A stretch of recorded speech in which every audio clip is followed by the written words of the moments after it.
Hey everybody, welcome back to the program. Today is a Patreon poll topic video. That's right. This was voted on by my members over on Patreon. It's one of the many perks of becoming a member. There's a link down below.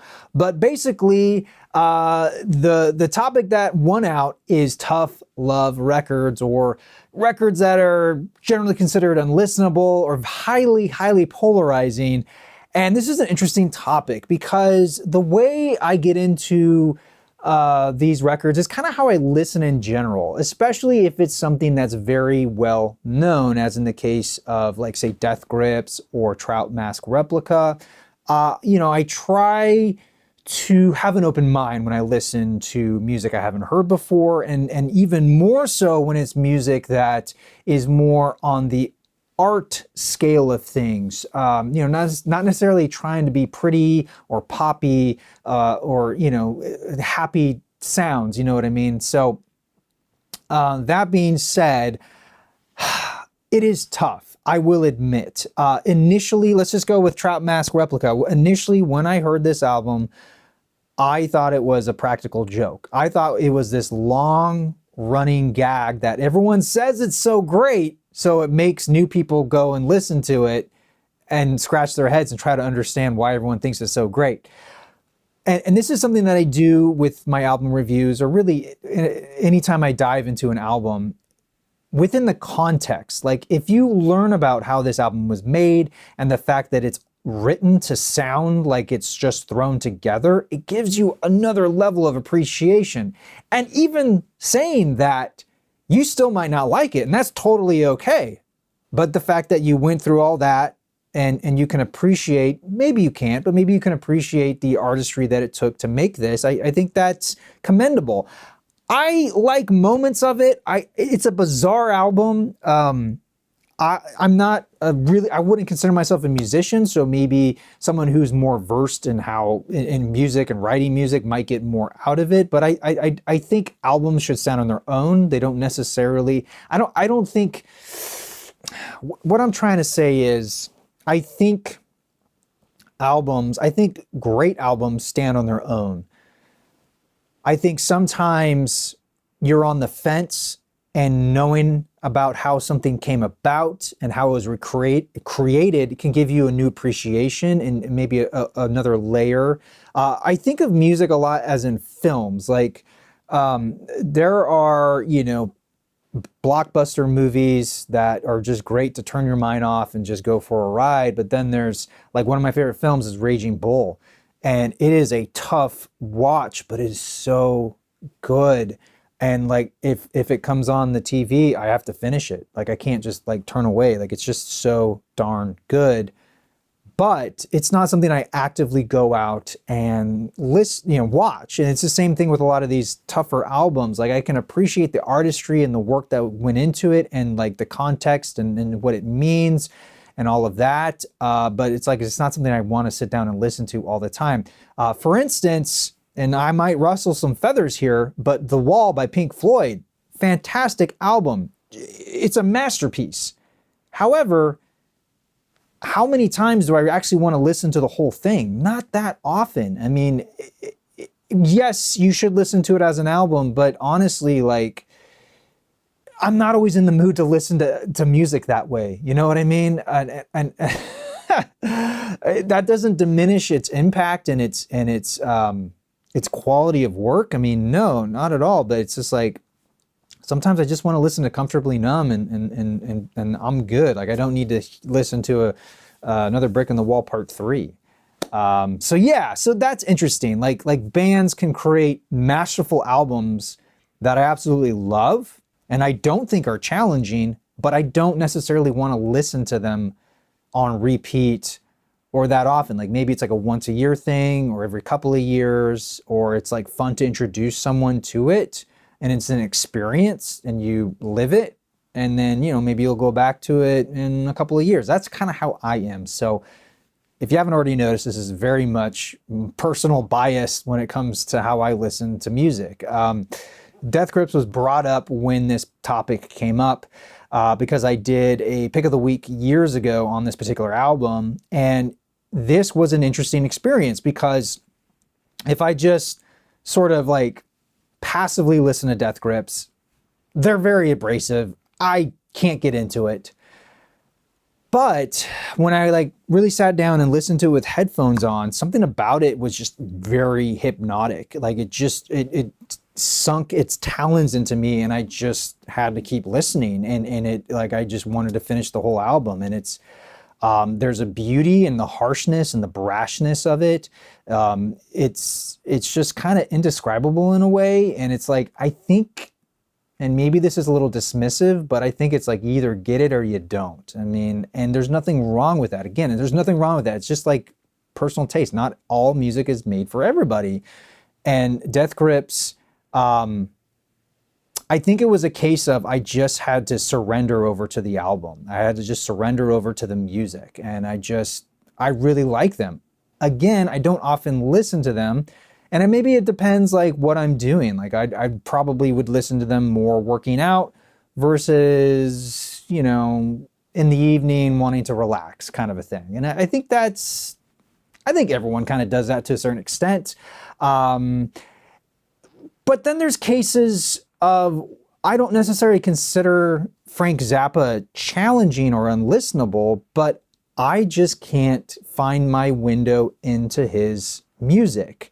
I really like the Mothers of Invention. I like what they were doing. I get that it was subversive for the time. It's sort of like turning that era on its head, and it's impactful in that sense. But like, what did I check out? I checked out Hot Rats, which is widely considered one of Zappa's best albums. And I enjoy it. I don't love it though. And to me, it's good. It gets a little, and I'm probably going to get hate for this, but it gets a little long-winded for my tastes. And I get that for the time. I mean, this was very progressive and it was very interesting. I just, for me, I enjoyed it. I just don't see myself going back to it very often. I liked side one more than side two. And I think what really turns me off on his later albums is, here you have very sophisticated music, like masters of their instruments, and then you have these like silly lyrics, and it's just this juxtaposition that I can't quite get my brain around. Like I'm used to silly stuff, like Weird Al is silly lyrics, and I'm used to like Bitches Brew. I love that album by Miles Davis. Really far out there stuff, but combining them, my wires get crossed, and I'm just having a really hard time getting into Frank Zappa.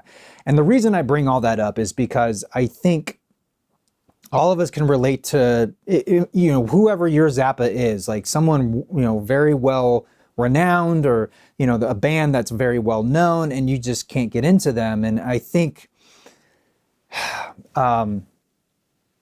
again, go in with an open mind. If you have, if it helps, read about how it was made, read about the context of when it came out, listen to contemporary music of when that album came out.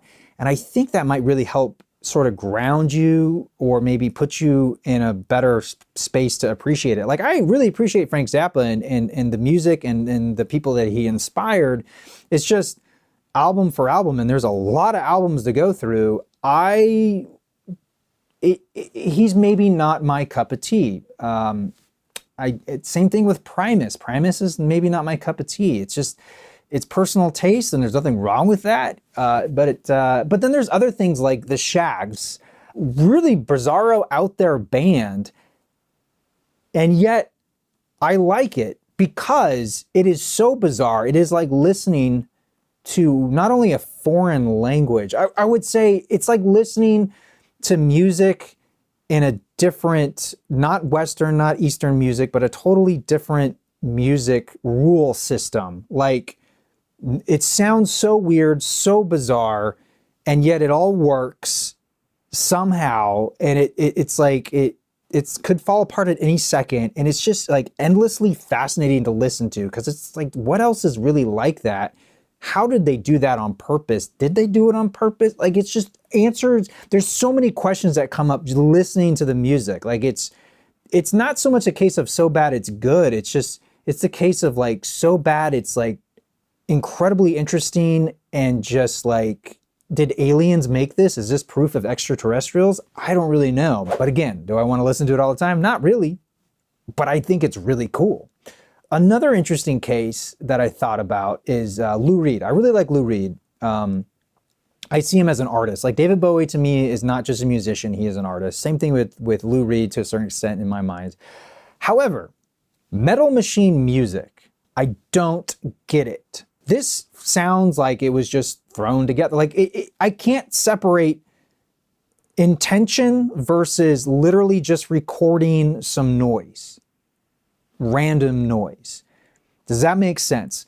Like I'm still scratching my head how he performed it live. I mean, I get he performed it live, but like, is it the same? Like, what are you recreating from the album? Like, it feels literally like a joke. Like, let's see what I can get away with. Another band I want to bring up is Clipping. And Clipping is a band that I initially sort of wrote off. I'm like, yeah, whatever. I don't get it. That's just like, it's not for me. But recently, because of this topic, I revisited them because I remember, oh, those guys were challenging to me. I want to listen to them again. And suddenly, I don't know what changed for me, but I was like, this is really good. Like the flow, the rhymes, the lyrics, the bleak darkness, the almost like metal brushing against metal sort of coldness. Oh my gosh, so much atmosphere in the music. It takes you on a journey, and it's it's hypnotic as well, just like for me with Death Grip. So it's just interesting how things can change. Like, don't be afraid to go back and revisit something that you wrote off when you were younger. It's almost like you're just like your food taste develops. I think your music taste develops as well. As you listen to more music, you become more knowledgeable. Yeah, that was such a fun surprise to go back to Clipping and just be like, wow, you know, I have to reconsider their whole discography now. It is so very cool.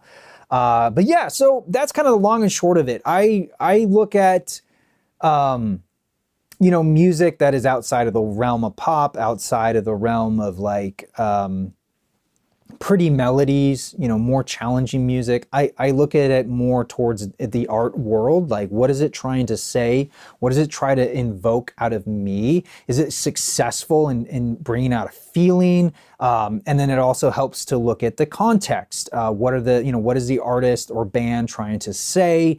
Is it, you know, reactionary to something else? Is it, you know, trying to push the envelope in terms of like what is considered music?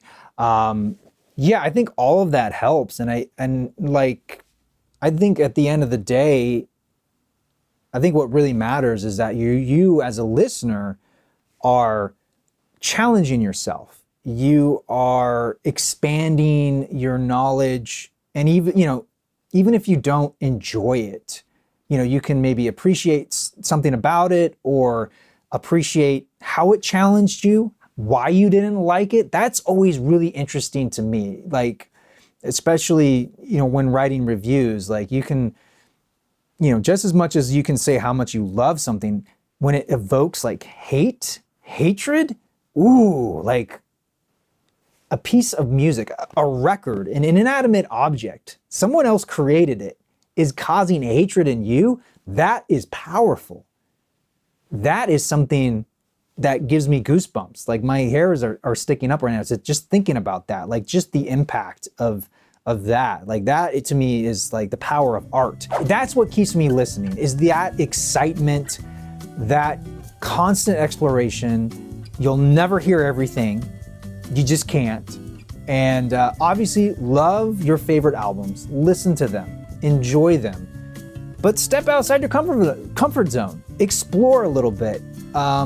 Explore some things that are challenging, and enjoy something that's a little different, a little off kilter. I think that will keep your ears fresh, and it will be a palate cleanser at the very least, and it will reaffirm what you love and what you don't like. And I think that's really powerful, and that's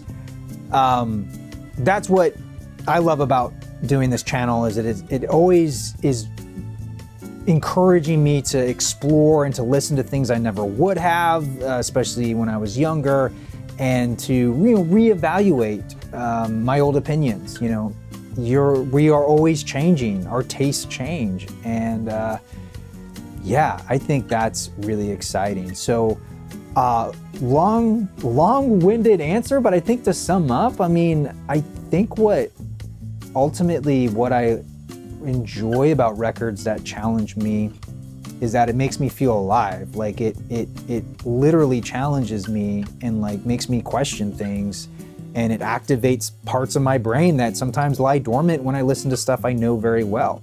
So yeah, I encourage you to do the same. So thank you all so much for that awesome question. Again, if you want to know more about Patreon and learn about all the perks, because this is just one of many, there's a link down below. Until then, thank you all so much for watching. And again, I want to thank my members over on Patreon. I'm your Vinyl Geek, and I'll catch you on the flip side.